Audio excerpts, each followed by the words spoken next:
No, it's the house lights we're going to bring up. But don't bring up the light. Don't bring up the lights too far. Go time. Mark Sargent's the guy that kicked this off for me.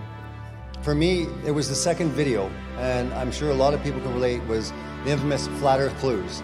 I click on that video, and the first words I hear, this is a Reader's Digest version of the Flat Earth Theory and some of the more interesting topics. I hear a lot of things about Mark Sargent, but one thing I can say is that Mark Sargent is one of the hardest workers in Flat Earth.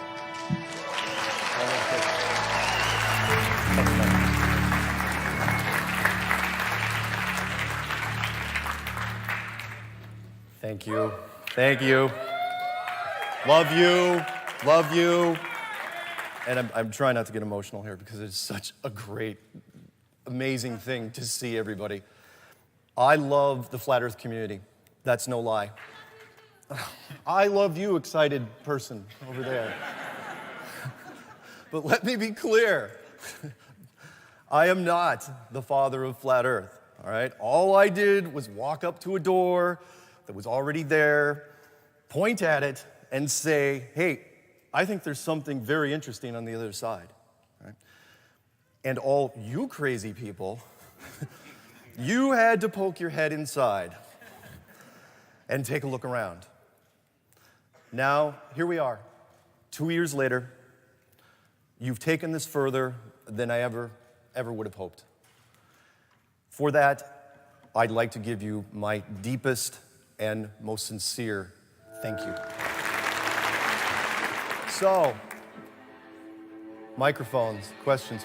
How long do you think it will take for this to be taught alongside the globe Earth? I think we're almost at the critical mass point, and the media here proves that. Within the CIA, who actually implanted you within the community? Just kidding. Who is behind propagating the globalist lie? Is it the US government? Are other governments in collusion? Yes, yes, and yes, all those things, all of the above. You, go. I was wondering, how high do you think the dome is? How old are you? 12. Good for you. Thank you, by the way, and thank you for coming. Did you come here with your parents? Did you sneak out of school? How'd you get here? I came here with my parents. Right on. Where are your parents? Right over there. Thank you, guys. And that will seg me into my letter I was going to read you guys. Mark, my grandkids are 12, 10, and 8 years old and are all third-generation flat earthers. You convinced me nearly 2 years ago. I passed it on to my kids, and together we pass it on to my grandchildren. So flat earthers, pretty innocuous, right? Yeah, people can believe what they want. It's a little bit funny, even if you don't spend too much time thinking about it. When their science teacher was telling the kids the Earth spins at 1,000 miles an hour and goes around the sun, the class erupted, with about a third of the class saying, no, it doesn't. But the problem is that this isn't a phenomenon restricted to flat earthers. They try to make other people believe it, and then those people take it a step further and then just kind of, discount all kinds of scientific principles. Long live flat Earth.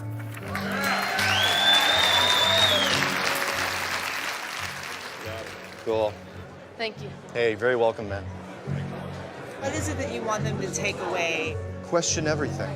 Don't assume anything when it comes to what you're told. If you're wrong about this, what else do you want to, revisit? Evolution, the Big Bang? It runs the gamut from people that are anti-vaxxers. Denial of evolution, because it conflicts with the Bible, for example. And all of a sudden you get people that maybe work in our government that don't believe what 97% of all climate experts say. And so they're making uninformed or poorly informed decisions. And that affects all of us. Especially with social media now. There's a lot of information out there. I know YouTube, they'll say YouTube is full of rabbit holes that don't go anywhere. Right now, everybody's like fake news, fake news. Fake news, yeah, of course. If you have a growing section of the population that doesn't know how to think critically and doesn't know how to evaluate expert resources, they're going to be very easy to manipulate. Why not raise the money and do an exploration and find the edge of the earth? Oh. Well, spoilers. We have acquired funding. It was only a matter of time before we were going to get money, so now the experiments start ramping up. Go ahead and roll the video. Since the late 1800s, science has been shifting from discovery to dogma. It's time for the scientific research field to be unencumbered. Today we announced the formation of Field Engineers Corps, an international group dedicated to true scientific discovery, free of dogmatic agenda.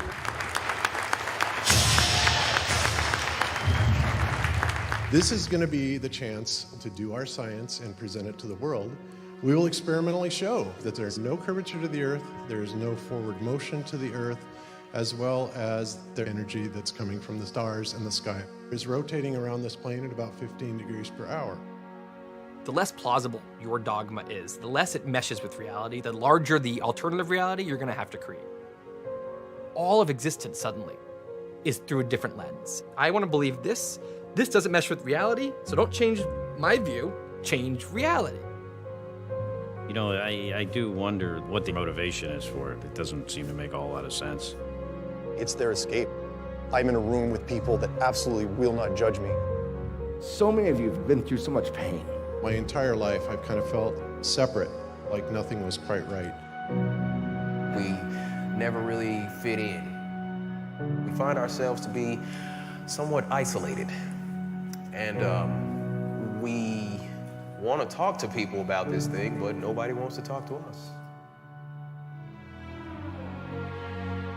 In the Truman Show, the big reason why the lead character left when he discovered his entire world was fake was he had nothing to lose.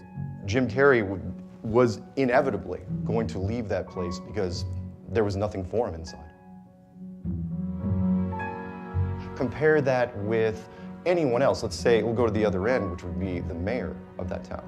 Let's say the mayor of that town got in a sailboat and got out to the edge. The guy's got limos, the guy's got mistresses, he's got money, he's got a pretty cushy life. Does he open the door and face the devil you don't know versus the devil you know? No. Wouldn't you say, in a sense though, like you're now the mayor of Flat Earth?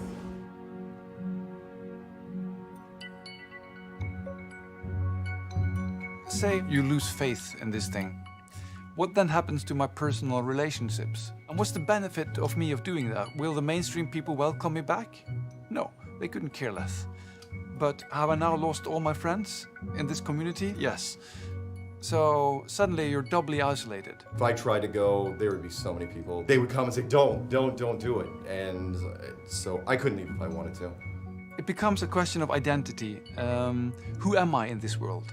And I can define myself through this struggle.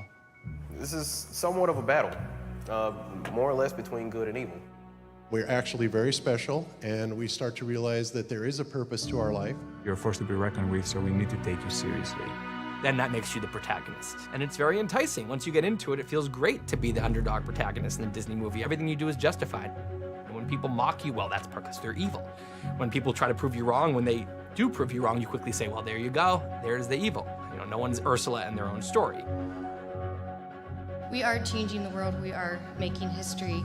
This is what you've been waiting for. You're not alone. You're not this little speck of dust flying through space at incredible velocities. You are the center of the universe, as a matter of fact. You are the star of the show.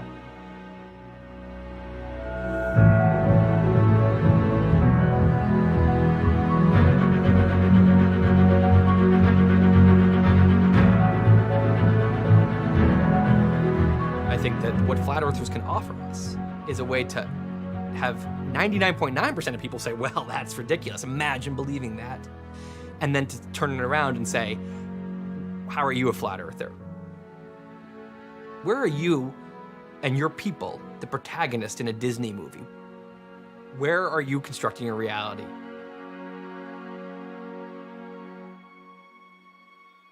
Somebody asked me, what if it turned out wrong? What if it was wrong? What if would you feel this sense of guilt if all of a sudden it was proved to be a globe?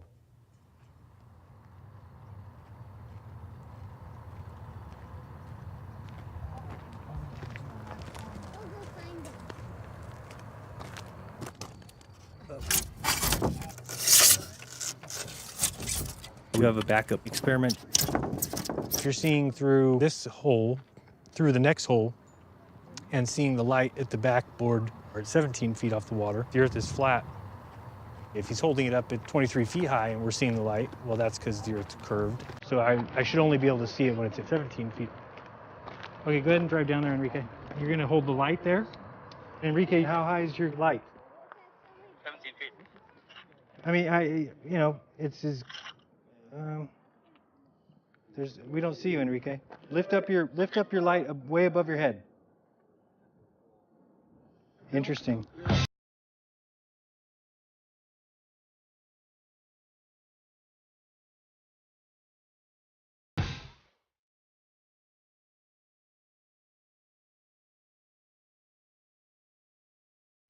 Person that was a globe believer was saying, isn't that proof the Earth curves? Well, then the guy that was at the middle said, no, it's hitting weeds.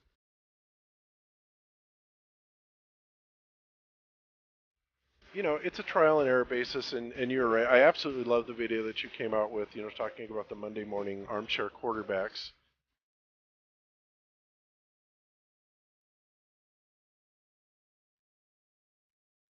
Then we tried to do it again, like to replicate that result, and we didn't get the same result. There was just nothing that we could walk away from and say for sure was decided.